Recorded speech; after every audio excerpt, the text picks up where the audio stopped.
Celebrated British-Canadian concert pianist Angela Hewitt gives recitals and concerto performances in major concert halls all around the world. She's renowned for her interpretations of the works of J.S. Bach and was awarded the OBE in 2006. So I'm thrilled that she's joining me here today at Jaques Samuel Pianos in London for a classical conversation. Welcome. Hi, Melanie. Lovely to be here. Nice to be here. I want to start by asking you more about your musical education. How old you were when you started, what was the catalyst, and whether you come from a musical family? Yes, I do come from a very musical family. My father was organist and choirmaster at the Christchurch Cathedral in Ottawa, Canada. He had come from England and had gone out to Canada as a young man. And so he was a really marvelous musician, and I heard him play from probably before I was born. My mother, who was a student, but was a pianist in her own right, and had a girls' choir at the high school where she taught music in English. And so music was very much a part of everyday life at home. And I think even before my 3rd birthday, my mother started me at the piano, which I took to naturally, and I evidently asked for a lesson every day or twice a day. But I didn't just do piano. I did violin from the age of 6, also recorder very seriously.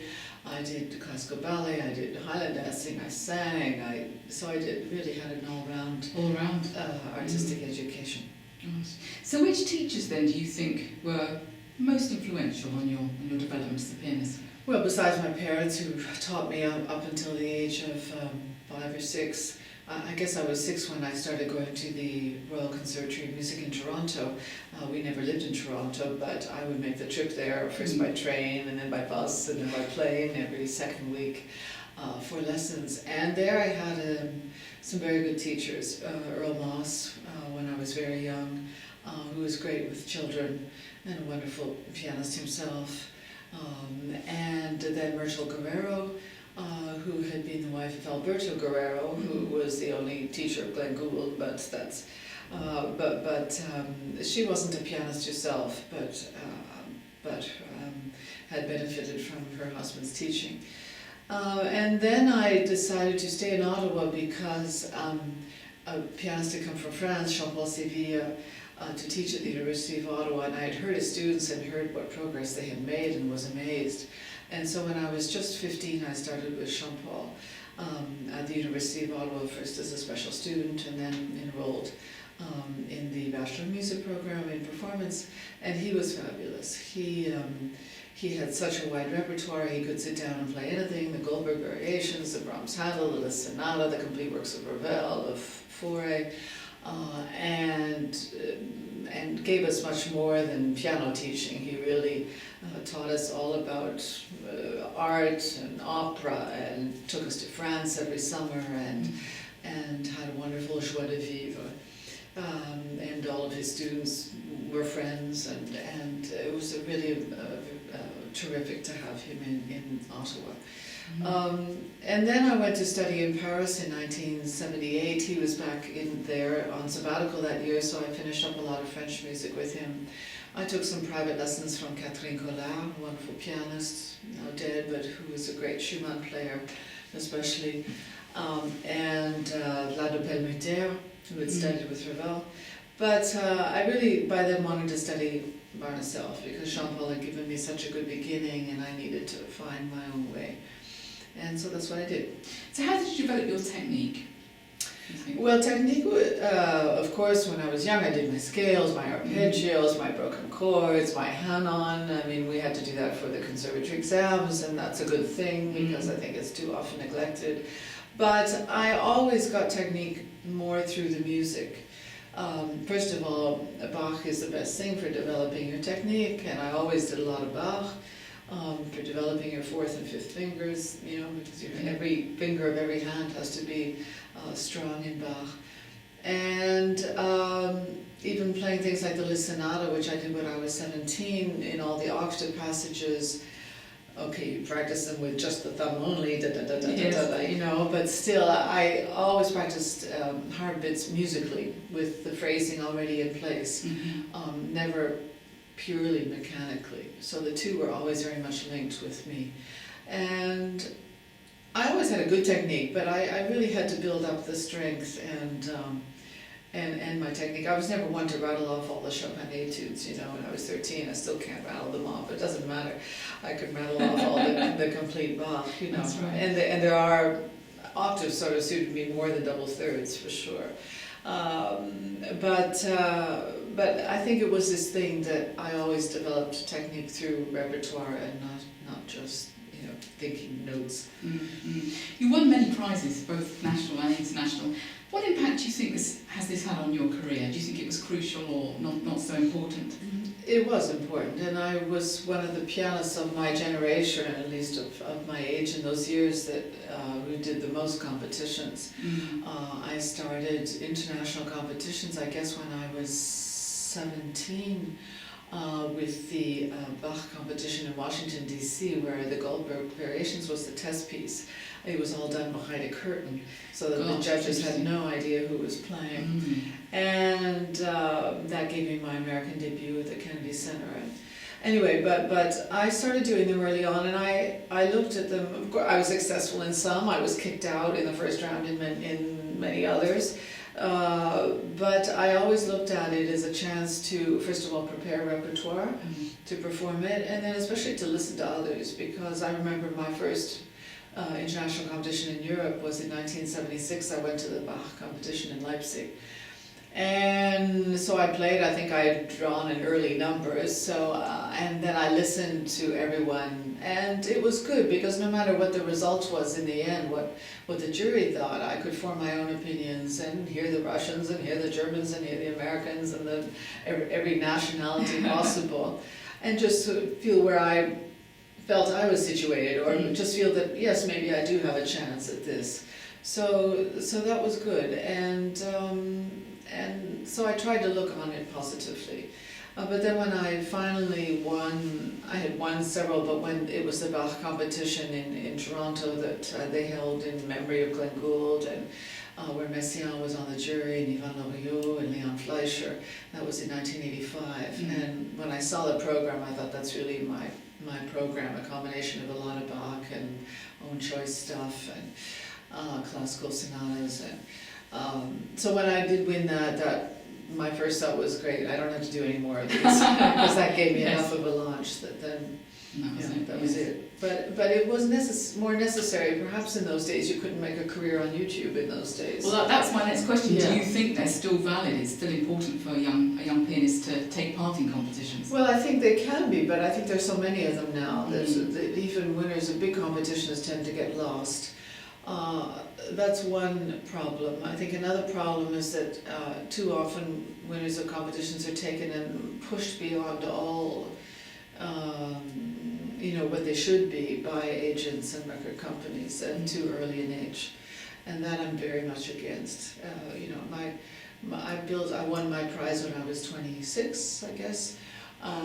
But I had already made my New York debut, my London debut at Wigmore Hall, but I already had a huge repertoire and a lot of concert experience, but still it was another, even 10 years after that before I got, my contract with Hyperion, and I don't regret at all those years of still working hard, learning new repertoire, and living the life. Yes, that's right. Other than on the road. Yes. Well, very few pianists, play Bach convincingly. You're one of the few. What draws you to his music so much? Well, I've mentioned my background already, so having heard all those great organ works, as a child, and wonderfully played, so that they weren't boring, they were fascinating, and I heard the structure and loved that. I loved the strength of the themes and what Bach did to them. And I think I always had it in my nature to take something complicated and unravel it and make it simple, which I think is why I enjoyed just now working on the Art of the Fugue, the last sort of big project, Bach project I've done. And there's for sure something in my nature that enjoys taking the complicated and making it easy, and that you need for Bach, because of course there's nothing written in the scores, so you have to know the style, you have to see how you can translate that yourself using a modern instrument. And also I love the dance aspect of it, because of course most of Bach is dance music, whether it's has that title of minuet or bourrée, or a prelude and fugue can be dance music. So a lot of the spirit in it, this wonderful joy comes from the dance, and that I feel inside me. And then just the great beauty of it. I mean, it's simply beautiful music. No matter on which level you appreciate it, it is, it's beautiful melodies and harmonies, and but yeah, and also because you can keep playing it and you never get tired of it in a way that you would some other pieces. You play a lot of French music as well, from Couperin and Rameau right through to Messiaen. What attracts you to this country's great music? Yeah, well, I guess it was, beginning my studies with Jean-Paul there when I was 15, and although I had already played some Ravel and Debussy, but he was the one who first gave me Messiaen and Fauré and Chabrier, and right in those early years. And I just loved it. I think, again, it was, I had a wonderful teacher for it, because, he was really steeped in the tradition and knew how this music should be played. And we, when I learned Fauré, I didn't just play the piece that was put in front of me. I listened to all the songs, which I loved. I was learning French at the same time, so the combination of the language and the music, and when you're playing French music, even when you're playing music without words, is very important. The poetry in Ravel, the colors that one could get in the keyboard, the challenges of playing things like Espère la nuit. But it was just the French wit, going to their country, living there, because I lived in Paris from the age of 20 for 7 years. So yeah, it was, I don't know, in Canada, of course, we have French, and I was taught it at school from an early age, but I always did more than I needed to, because it fascinated me so much. So what other composers do you really love to play? Well, I love Schumann and Mozart, Beethoven, of course. I'm recording at the moment all the Beethoven sonatas and all the Mozart concerti. But Schumann is another great love. Again, I think through Jean-Paul and Catherine Collard, where, when you are 15, 16, 17, those are big influences that hit you. But Schumann, it was the G minor sonata, opus 22, that was my first big sort of romantic piece. And Jean-Paul gave it to me, and I came back a week later playing the notes, but then he sat down and showed me what could be done with it, and I went, wow. And I never realized all the passion and everything that could go into an interpretation of the piano, and so I took it away and sort of imitated him a bit and found my own way, and then that really got me going. So I love Schumann for the combination of rigor and yet total fantasy and improvisation and quick changes of mood and craziness, and just one can really give of oneself. Yes. Do you have a particular practice regime? Nothing set, but I usually start with Bach, because I usually have something to play. And so it's good to get going in the morning, get the brain alert and the fingers warmed up. The older you get, I think the more you have to sort of, not start in maybe with the Liszt sonata. It's very important to warm up the muscles actually somehow before you begin to play more complicated things. But I work hard. I practice now as much as I did when I was a kid. There's no slacking off at all. In fact, I work probably much more attentively and carefully now. I work just as much on memory, in fact even more, and more consciously as well, because you have to when you're older, but that's a good thing. I study a lot away from the piano too. When I'm in airplanes, if I have a new piece to memorize, then I find it's very good to do that away from simply playing. And just visualizing yourself playing it and memorizing your fingering. But yeah, I do a lot of slow practice also, but again, with the phrasing already in there, I'm very careful with my fingering, especially in Bach. I was about to say, especially in Bach. 99% of it is fingering. Yes. It's all linked to articulation, to phrasing, to the clarity between the voices. Yeah, so I work very carefully, looking at everything in the score, every articulation mark, because because so often things are like that are forgotten, and if all you do is listen to 10 great pianists playing a Beethoven sonata and then just sort of imitate them all, then that's probably the worst thing you could do. Yes.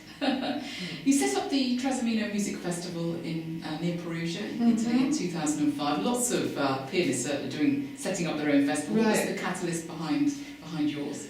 Well, I bought this piece of land rather unexpectedly in Umbria on Lake Tresomino. Friends of mine at the time were fixing up a house near there, and I thought, well, it wouldn't be bad to have a place in the country where I didn't have neighbors, where I could practice as much as I wanted.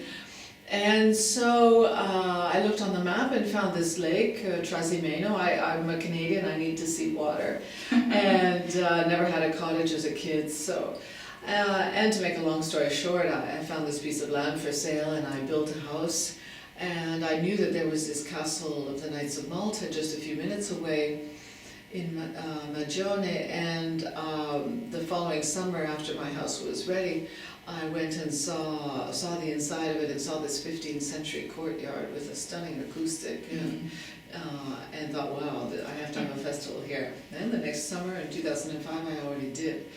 And so it's grown this year. In 2014 we're having our 10th festival already, and people come from all over the world, and we present 7 concerts in 7 days, and I play in 6 of those. And people say, why do you play? It is a lot, but then that's the big pleasure for me. I don't think I would do all the work for this festival. It's simply too much all year round. Fundraising and putting the programs together, and I see every reservation that comes in. I mean, I work so hard at it, but I don't think I would do that unless then I had the pleasure of playing with people like Angela Hewitt or that's only one name, but all the wonderful instrumentalists we've had, and orchestras and conductors. So when they come and rehearse at my house and then we perform, that's really the pleasure for me. And also to see all my friends and fans from all over the world get together in one place, and they form friendships, and that's also wonderful. Sounds fabulous. Yeah. What exciting plans have you got for the future? Lots of concerts all over the world, that's for sure.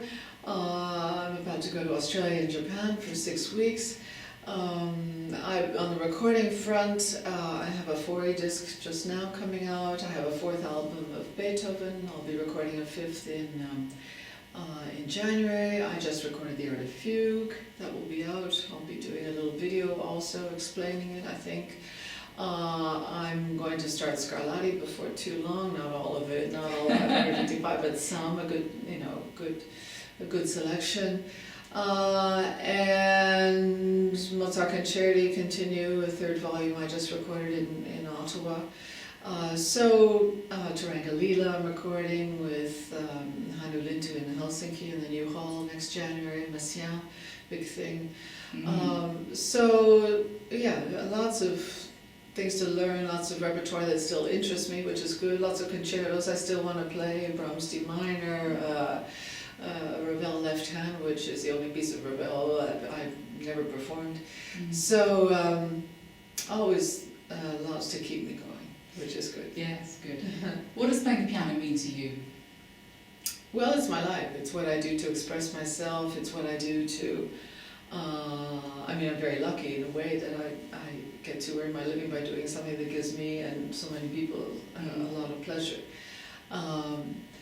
But yes, if on a day I don't play, unless I'm sick or something, I don't feel quite right. You physically get quite restless. Yes. And although now this week I have a few days off, but then there's so much business to do that that I'm still busy.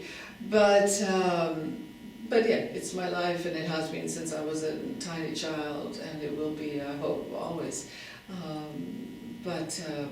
I think music is the greatest way to communicate with people, to build bridges, to build friendships, to spread something happy and meaningful. Thank you so much for joining me today, Angela. Thank you, Melanie. Thank you.